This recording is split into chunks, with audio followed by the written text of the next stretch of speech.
Islam generally does not support the celebration of the Gregorian New Year because it is considered a non-Islamic secular event with origins that are not related to Islamic traditions. Here is a breakdown of the Islamic perspective. Number 1. Islamic teachings on celebrations. In Islam, celebrations are primarily limited to two key occasions, Eid al-Fitr and Eid al-Adha. These two Eids are the only occasions prescribed by Islam for celebration. Any other festivals or celebrations are generally seen as innovations bid'ah in religion unless they are directly related to Islamic practices. Number 2. Imitating non-Muslim practices. Islamic scholars often cite a hadith that warns against imitating non-Muslims in their religious or cultural practices. Hadith: the Prophet ﷺ said, "Man tashabbaha biqawmin fahuwa minhum."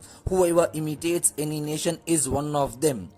The Gregorian New Year, which is celebrated on January 1st, is not an Islamic event. It has its roots in Roman and Christian traditions, making it a celebration with no religious or cultural basis in Islam.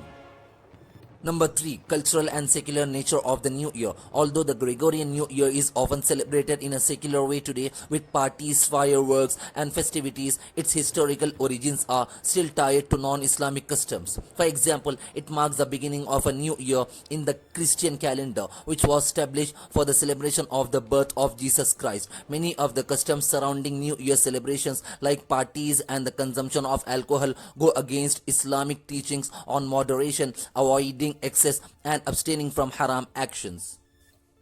Number 4. Scholarly views. Conservative scholars. Many Islamic scholars, particularly in more conservative schools of thought, assert that participating in or celebrating the Gregorian New Year is impermissible haram, as it involves engaging in non-Islamic customs that do not align with Islamic values. Moderate scholars. Some scholars might argue that if the celebration is purely social and does not involve un-Islamic practices like drinking alcohol or engaging in sinful behavior, then it could be seen as permissible in a limited sense. However, they still emphasize that the focus should remain on Islamic principles and that such celebrations should not be confused with religious observance.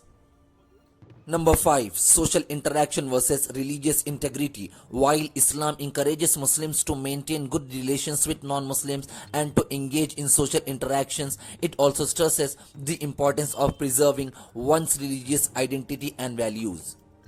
Number 6. Alternative practices. Instead of celebrating the Gregorian New Year, Muslims are encouraged to reflect on the passage of time, make dua, supplications, and set personal spiritual goals. The Islamic tradition emphasizes that every day is an opportunity to grow closer to Allah, and the New Year can be seen as an occasion for self-reflection and improving one's relationship with Allah.